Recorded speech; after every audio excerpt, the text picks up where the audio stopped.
All right, everyone, welcome back to Money Show's virtual expo for accredited investors. We are pleased to welcome Thomas J. Hayes. He is the founder, chairman, and managing member of Great Hill Capital, a long-short equity manager based in New York City. Before starting his own firm, Mr. Hayes worked with the Cornwall Capital LP, one of the firms featured in The Big Short book and movie. On a weekly basis, he publishes his timely stock market commentary, Hedge Fund Tips with Tom Hayes, videocast, and podcast. It has a wide following in the investment management, hedge fund, and media community. Thomas, thank you so much for being here. It's all yours, sir. Thanks for having me and welcome everybody. I thought by way of starting, I'd share a little bit about my background, how I got started in the hedge fund business. The first fund I was with was called Bedford Oak Advisors. The principal was actually good friends with Warren Buffett. So I started with a value tilt for sure, and that's carried through all of these years. But it was a great experience, a great learning experience. The four seed investors started with Sam Zell, Mike Bloomberg, Dr. Phil Frost of Teva, and Sandy Weil. They each threw in 25 million. So we had an all-star cast and an all-star team, to say the least. I started on the analyst side, helping to co-manage the portfolio, generate investment ideas. And one of the unique experiences I had is we had a small cap company that was in a little bit of trouble in the portfolio. And the principal said, well, why don't you go in? I'll put you in as COO. And I want you to go in and sell off the non-core assets and use that cash to buy an asset management business. So I said, okay, I've never done that before. Let's give it a shot. So we generated the cash. We sold off a hardware business. We sold off some land.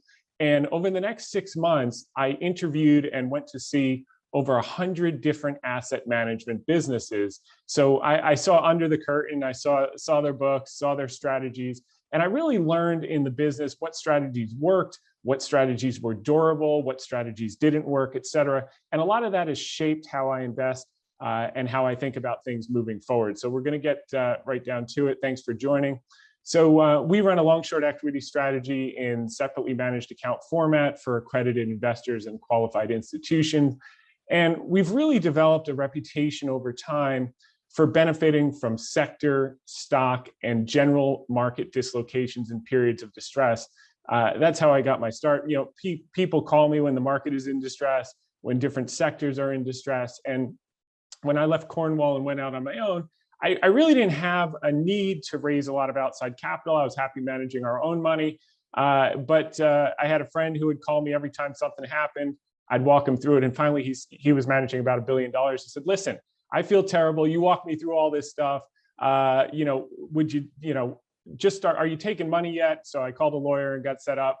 And that's how it got started. And it kind of grew word of mouth from there. As Mike said, Hedge Fund Tips is where we post our free weekly market outlook and research notes on the market. And then Hedge Fund Tips with Tom Hayes is a podcast. It's actually ranked #2 in the hedge fund category by FeedSpot. So that's also every Thursday. You can find that at the website, or you can just say, Google it in your phone and it will come up. So, we have a very simple old-fashioned strategy. We make our money buying on weakness and selling on strength. I know that's not terribly popular these days. A lot of people like to chase on strength and then sell after the market's down 20%. Like you're seeing a lot of fear in the market right now, which we'll talk about. Our confidence is to step in when others are bailing. That's rooted in the deep research that we do and the premise that as price becomes more dislocated, the risk has actually come out. People think that the more a stock falls, the riskier it gets.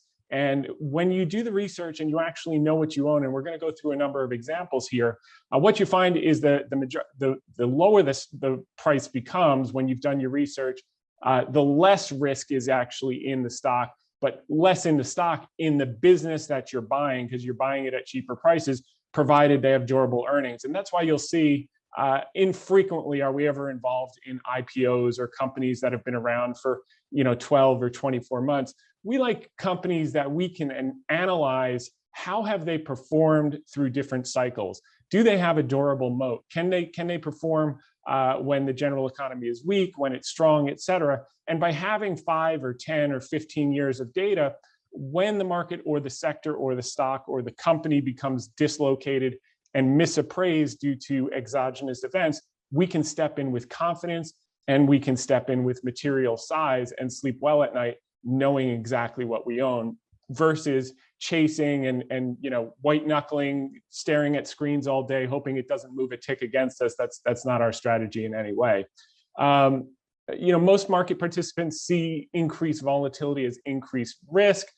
We view it as increased opportunity, and we think we have some of that increased opportunity happening right now due to the geopolitical headwinds. So again, this is opinion, not advice. We're going to go through several special situations that we took major contrarian positions and the reasoning behind the play. We're also going to discuss how to adapt if and when the position moves against us in the near term after we've done our thorough analysis of fair value. So it's one thing to buy in the hole. It's another thing, what if it keeps moving against you? How do you respond to that? How do you view, have the facts changed, et cetera? And does it create an opportunity to increase the size of the position? How do we think about that? And finally, we'll talk about two special situations that we're presently, we presently believe have significant upside value over the next 12 to 24 months. That's probably what you're most here for. Take the great ideas and go to the bank with them, and we'll definitely deliver on that front. So we're going to talk about Phoenix companies, which we did during the financial crisis, a soybean short position, which is not our typical knitting, but the reasoning will be helpful in understanding how we think about things. Range resources, the general indices, and banks and energy during the COVID crisis, and what was our reasoning, and what were our public writings at the time. That's the beautiful thing about hedgefundtips.com. We'll often pick up clients because they'll follow our podcast and videocast for 3 months or 6 months or a year, and just see how accurate our estimates were. And when they're comfortable that, number one, they have a similar line of thinking as a partner, and number two, that we've been, largely correct. You don't get everything perfect. That's what gives them comfort. And you can also see all the written things on a weekly basis. So you can go back to certain weeks a year ago and say, well, what was he thinking then? And then take a look at the market, what actually happened. And I think you'll be pleased with that analysis. So this was one of my big positions with Bedford Oak when I was getting started in the hedge fund world. Phoenix Company was a life insurer. You probably don't know the name now, but those of you around remember it. It catered to affluent individuals through variable universal life and other life insurance products. And what happened, along with all the other financial institutions during the great financial crisis, as a result of FAS 157, which played a huge role in creating the financial crisis, they changed the accounting rules. They went into effect in early 2007, which forced financial companies to mark their assets, even if they were paying, if it was a bond or whatever, if it was current on pay, but dislocated in the market due to illiquidity, they had to take the mark to market. And that impacted their earnings. It forced them to raise capital into a weak market. And effectively, it made the financial crisis a lot worse than it was. In April of 2009, the FASB ruled that they were going to ease this up. So no longer were you going to have to mark if it was paying and you intended to hold to maturity. By this time, Phoenix Companies was down 96%. The stock, I think it was around 49 or 50 cents. And we saw this as an opportunity. We started doing like, what's going to happen on the next earnings call? Because they could do it voluntarily in Q1 or on a mandatory basis in Q2. And our thought was, what CFO would wait an extra quarter to bring back all that earnings power? To give you an idea, they had taken a huge loss in Q4. They were down like $700 something million in Q4 of 2008 versus earning about 48 million in the same quarter of 2007. So we knew, and there were one-time costs involved in that huge drawdown in Q4, but we knew once this accounting change was happened, they were going to be able to take all of those assets, the marks, back up to par, which would actually come back as earnings power on their balance sheet. Sure enough, It was about 40 million positive to the upside. We had put on a large position in the 49-50 cent range. Within about a couple of months, the stock was up to over $2 per share, 205, and we started peeling out of that. It was eventually sold, but it was a quick, catalyst-driven, deep value. We were comfortable that the business was not going to go bankrupt. I even drove out to Hartford and met with investor relations. They had a beautiful building out there. For any of you who are in the insurance business, you remember that. But those are the type of things that we look for. It's dislocated. Is it going bankrupt? Why or why not? And then what's the catalyst to the upside, and what's a reasonable time expectation? Now, this one played out extremely fast in 90 days, but we would have been perfectly comfortable if it took 12 or 18 or 24 months as well. But the catalyst was imminent, so we could lean in size. Several years later, I actually sent an idea to Cornwall Capital. And for those of you who watched the movie The Big Short or read the book by Michael Lewis, they were one of the key protagonists. And I actually reported to the guy played by Brad Pitt. It doesn't look like Brad Pitt in person, but he's a lot smarter. He's one of the most brilliant guys you'll ever meet. And Ben was just a great contact there. So I send this over, and basically soybeans were at extreme prices. I wrote up my thesis and sent it over to Cornwall. I didn't know them at the time, but I thought, based on their thinking from reading the book, that they would appreciate this type of asymmetric idea. They were very obviously successful with the shorting the housing market. So at the time, there was a big drought in the Midwest. And when you looked at the weather patterns, you could literally go on weather.com and look out 3 months forward. There was not one drop of precipitation anticipated in the Midwest for a period of 90 days forward. I mean, that's what the outlook was. I took the under on that, not only because I thought that was extreme and they'd get some rain, but I also saw commercials were getting historically short into this parabolic move up, and I knew it was time to pounce. Now, what does that mean? Each week, they have something called the Commitments of Traders Report published by the CFTC, and that shows how large traders are positioned, small traders are positioned, and commercials are positioned. You always want to follow the commercials. They tend to be ahead of the curve. When they start selling aggressively as they're getting to extreme sold, the market is usually rising depending on the instrument, depending on the commodity or future. And when they've gotten really, really short, that tends to be the peak of that commodity, et cetera. And then you can get an inflection and a rollover. So you had the fundamental factors in play, you had the positioning in play, and soybeans actually pollinate in August. So this idea was in July of 2012. Soybeans had a longer time to receive rain than corn. Corn was a similar looking chart, but we were less interested because they didn't have that benefit. They could actually have the real drought and not get the outcome that soybeans could. Soybeans had more time to wait for a little bit of rain, and that's all they needed. The other thing we thought was that global politicians will not allow food riots or inflation in the face of monetary easing. So they would either raise margin requirements, which would help bring some of the froth out of the futures contract, or initiate farmer subsidies to incentivize farmers to plant more soybeans, and then the market would start to discount the future, et cetera. And this was very similar. Earlier in that year, we had put on a trade short orange juice, which was at an extreme level, I believe in February of that year. We thought it was unsustainable, and it rolled over in the same way.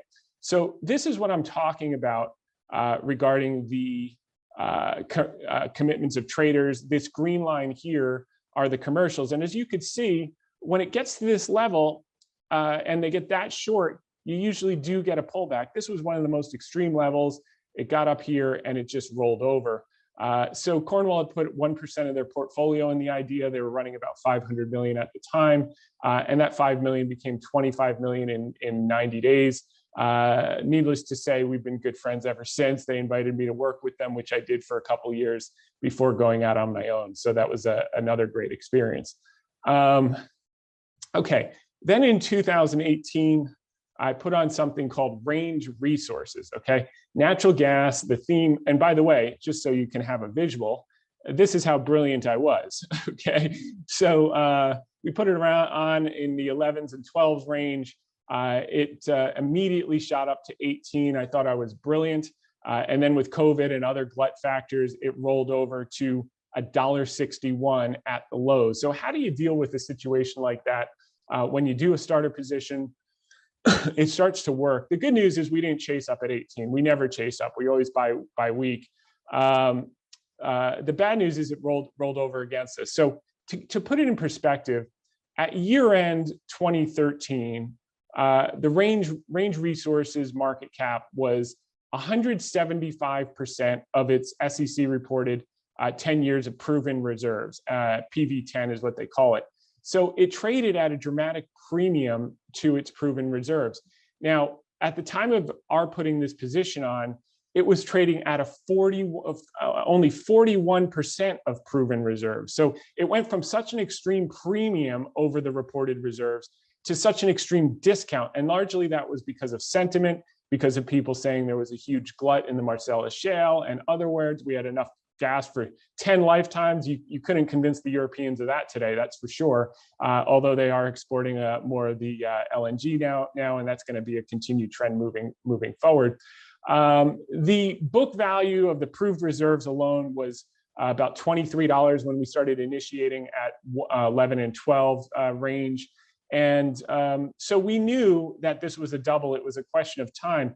But the real opportunity, the embedded value, and why we leaned in aggressively at the lows is because the unproven reserves, which are the non-book reserves, they had another 2 decades worth of drilling. So effectively, what was $23 reported book was actually more like another $40 of unproved reserves, 2 decades worth of drilling. And we had estimated this thing could be worth as much as $40, $50, $60 plus. And it's not just that it would be worth $40, $50, $60. It's that how extreme would this get, this 175% of proven reserves get, once the sentiment changed, once the glut was worked out, once the export started increasing. You wouldn't continue to trade at 41% of $60 worth of value, which would be $24, which would be a double from our initial basis. You could trade as much as 100% or more above what we estimated to be about $50 worth of actual value, which could put the stock back up at $70, $90. What's interesting about this $11, $12 purchase is it wasn't, very optimistic. I mean, the stock was down some 90% when we initiated. So as it moved against us, and we continued to do more research. So what's changed? Are there any difference in the facts? And the answer was no. If anything, we thought the reserves were going to be worth more. We thought the demand was going to increase more. And we aggressively added down, actually bringing our basis down to $4.11. We still hold that position. I think today, at the time of this slide, it was at $24 or $25. A week ago, I think it's up to $27 now. And we would start peeling off some more of that in the low 40s and probably be inclined to hold it for some time. We think this is going to be a secular trend on the gas side, whereas the oil side could be potentially nearing a short-term peak, short-term pullback. So that's how we had the confidence. It moved against us. What had changed in terms of the facts? What had changed in terms of our analysis? And then leaning in really, really aggressive during COVID, getting that basis down. And now it's 6x plus. And we think this will be a 10 bagger plus, and maybe plus when all is said and done. So it gives you an idea of the difference between watching little ticks and understanding the assets and the business that you own, enabling you to lean in and get these. They don't give away 6 baggers and 10 baggers and 20 baggers for free. You have to know what you own and use any additional weakness to your advantage. The next one was during COVID in March 2020. Actually, on March 19th, I published an article on hedgefundtips.com, and you can look it up. It actually got picked up by MarketWatch. Sean Langlois has published the article. You can see it here, and you can also Google it on or search for it on Google. And basically, I compared because the Dow data goes all the way back to 1900. The S&P data is only post-World War II. And what I noticed was in the worst period of the Spanish flu in the early days in 1917, the drawdown was just over 33%, 33.5% on the Dow Jones Industrial. Whereas on that day, we had already been down 32.31% in the Dow Jones off of the fear of coronavirus. So we put out an article that we were aggressively interested in buying, and our famous saying, "Wall Street is the only place when they throw a clearance sale, no one shows up." And we were saying these type of things, and it was in print. And sure enough, the next day the market bottomed. Sometimes better to be lucky than to be good, but history doesn't repeat, but it does have a tendency to rhyme. And that was a huge, huge opportunity. Shortly thereafter, the Fed backstopped the corporate credit market, and it was off to the races. The other two trades we did during COVID, which were huge, nowadays everyone is calling for banks and energy. We were aggressively in banks and energy in the fall of 2020. We've been lightening up on both fronts in the last handful of weeks. We think that after they're up double and triple, we'll leave the last 10 cents. Someone else can pick that up in front of the bulldozer. But for now, we would need to see a more material pullback in both sectors to reload in a meaningful way. But the thesis was, look, the yield curve was steepening. This is the red and white line. This is what the green line is, financials. This is what happens to financials after the yield curve steepens. It's the beginning of a huge cycle. And we think this time's no different. The difference now is the yield curve's flattening. Today, it's about 20 basis points wide. So we think that potentially the Fed can re-steepen it with the balance sheet roll-off, and we can talk about that another time.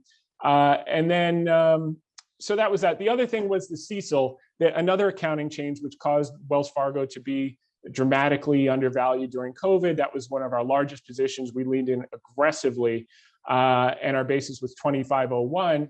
And we said banks were over-reserved. Current expected credit loss, CECL, was put into place in 2020, which required banks to assume the worst case scenario for their credit losses and take all the reserves up front. So Wells Fargo was over-reserved by $20 billion because economists were saying we were going to have 20% unemployment and negative 9% GDP. The opposite is what happened. So those $20 billion came back as earnings, and the stock shot up. And early this year, it was in the high 50s, peeling off. We would consider reloading in the low 40s. If it gets there, it may not get there. ExxonMobil, this article was out on the Hedge Fund Tips website to the day. You could search on Hedge Fund Tips, quote unquote, "I'm an accountant," which was a play on a TikTok song. We try to have some fun with the articles.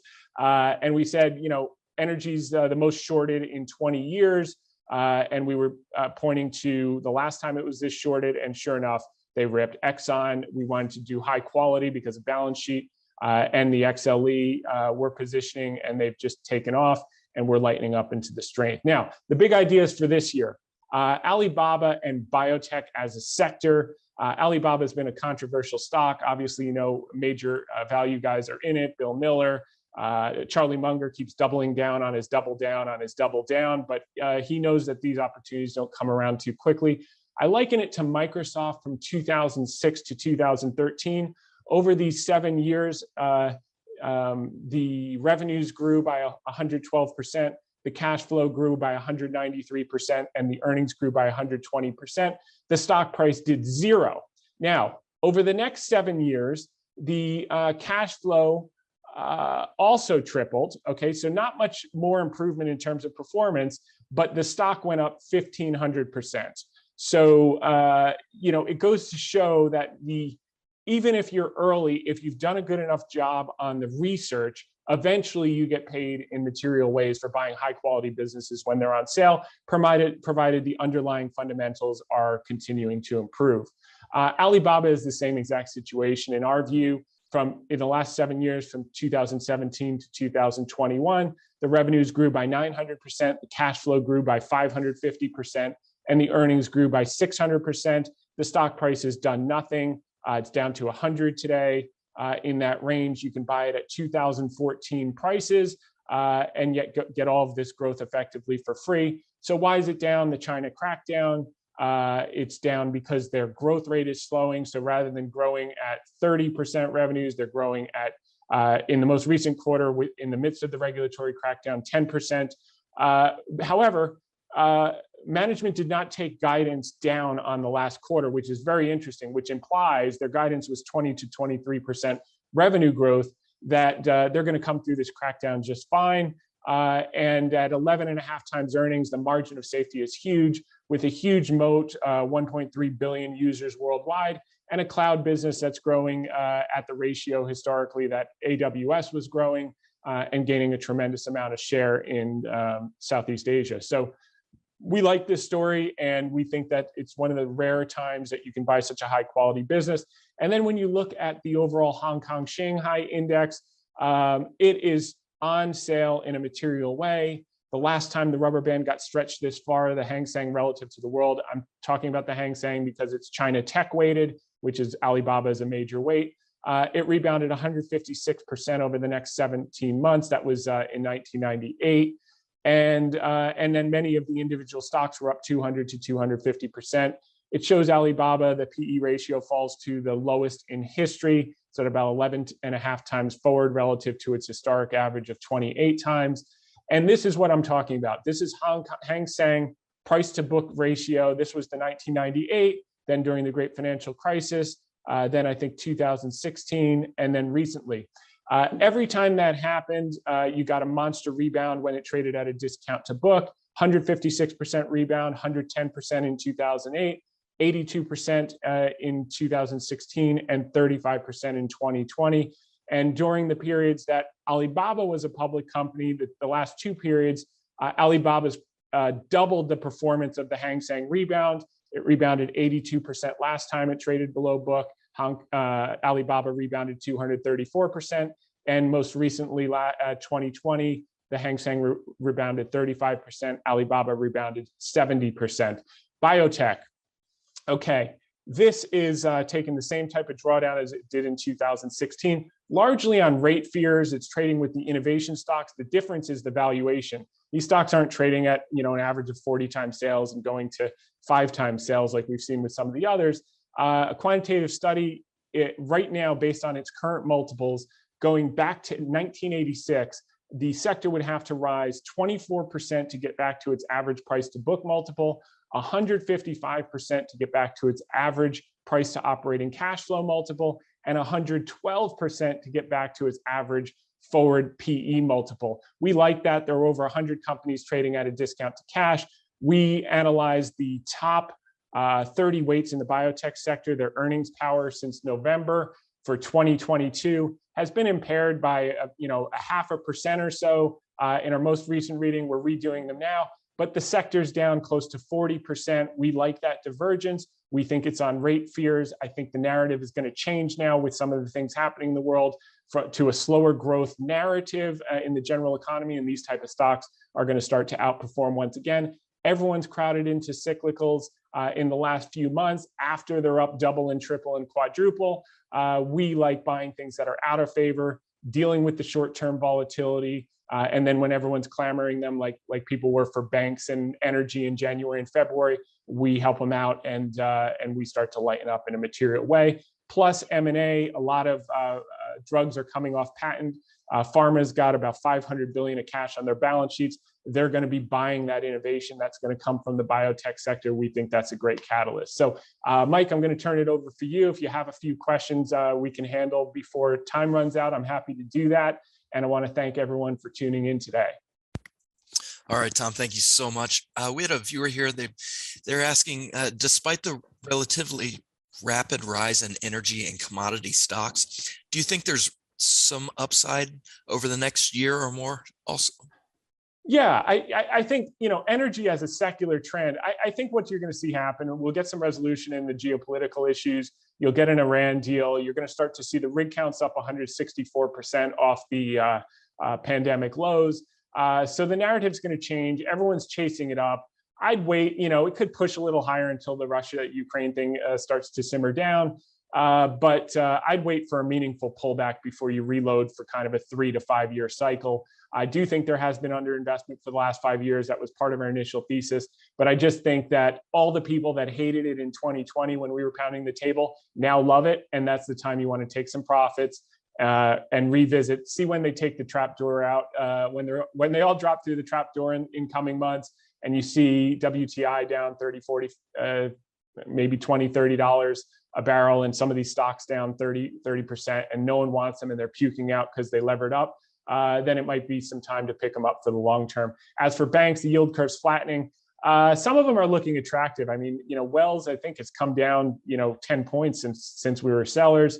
Maybe another 8 points, we would reload on that stock because they're getting cheap again. But we need to also see the yield curve start to re-steepen, and that's a function of the Fed and some of these geopolitical issues starting to resolve. All right, perfect. Time for just one more here. A few viewers were asking about Alibaba, and they're saying, are there political risks for them? And what would happen to the price if ever delisted from the NYSE?